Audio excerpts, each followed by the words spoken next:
श्री राम समर्थ। जनवरी 20। जहाँ नाम वहाँ राम। नाम के सिवाय जहाँ हमारा विश्वास है वहाँ वह अविश्वास का ही कारण है, ऐसा मानो। जो नाम के सिवाय और बातों को सत्य मानता है वह भगवान के पास जाना तो संभव नहीं बल्कि भगवान से दूर जाता है। उसे भगवान की समीपता संभव नहीं। जो इस विश्व को नाम के बिना मानता है उसका तो हमें स्पर्श भी नहीं होना चाहिए। जहाँ नामस्मरण की मस्ती होती है वहाँ प्रभु राम की बस्ती होती है। नामस्मरण के सिवाय जो हमें सुखदायक लगता है वह ध्यान में रखो दुखदायक होता है।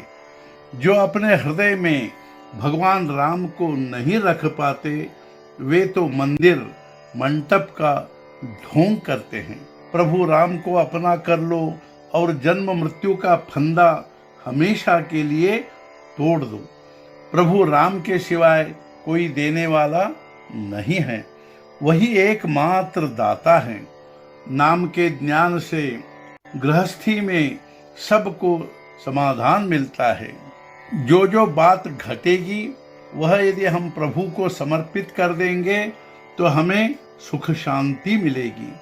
मोह ममता देह का अभिमान ये सब संसार के फंदे हैं, उनमें मन को अटकने नहीं देना चाहिए। देह को अकारण पीड़ा नहीं देनी चाहिए। अनुसंधान यानी भगवान के निरंतर स्मरण में बाधा नहीं चाहिए। हमारे मन में पूरा विश्वास होना चाहिए कि नामस्मरण से ही संतोष है। मैं आपसे एक दान मांगता हूँ, आप सब मुझे वह दान दे।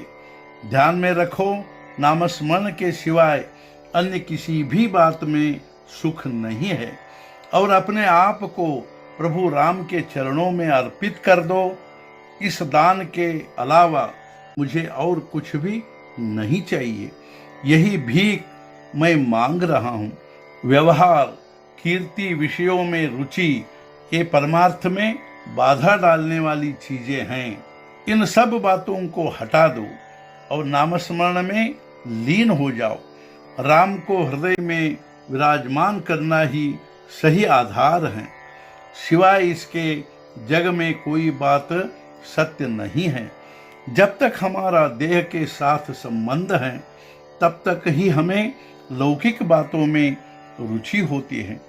यदि शरीर नष्ट हो गया मतलब मृत्यु हुई तो लौकिक बातों का हमसे क्या वास्ता होगा?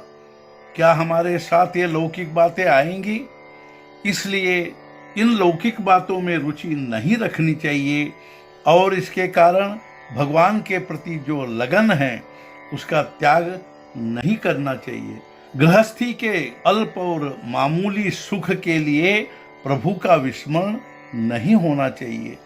चारों वेद छहों शास्त्र और स्मृतियों का पारायण भी किया तो भी जब तक मन शांत नहीं होता तब तक संतोष कैसे होगा? सभी शास्त्रों का सार यही है कि प्रभु रामचंद्र का नित्य भजन करना चाहिए। यदि हमारा मन नामस्मरण में एकाग्र हो जाएगा तो संतोष प्राप्त होगा। नामस्मरण में लगन लग जानी चाहिए। गृहस्थी के प्रति उदास नहीं होना चाहिए। यह सब सधेगा जब भगवान के प्रति अनुसंधान होगा। ऐसा कभी नहीं सोचना चाहिए कि अभी कुछ करना बच गया है। सभी सत्कर्मों की चरम सीमा तभी होगी जब हम अपने को भगवान को समर्पित कर देंगे। राम के प्रति हमारा मन लीन हो जाना चाहिए। रात दिन उसी का चिंतन हो। यदि हम शरीर के द्वारा राम की सेवा नहीं कर पाए तो मन उसे समर्पित कर दो, कल्याण हो जाएगा। प्रभु कृपा से संतोष प्राप्त होगा। यह भक्ति का सर्वोत्तम लक्षण है। यदि गुरु के द्वारा नाम का अनुग्रह हुआ होगा तो विश्वास रखो कि वह विश्व को पावन करेगा। प्रभु कृपा भी होगी। देह स्थिति जैसी आज है वैसी कायम नहीं होगी। हे प्रभु रामचंद्र जी, आप ही के लिए बचा हूँ, यही भाव रखना चाहिए। जब तक संभव है तब तक प्रभु रामचंद्र का स्मरण करना चाहिए। आज का मुख्य विचार, प्रभु चरणों में अपना मन विलीन कर देना चाहिए। इतना भी कर दिया तो खूब है, अन्य तकलीफें उठाने की जरूरत नहीं है। सद्गुरुनाथ महाराज की जय। जय जय रघुवीर समर्थ।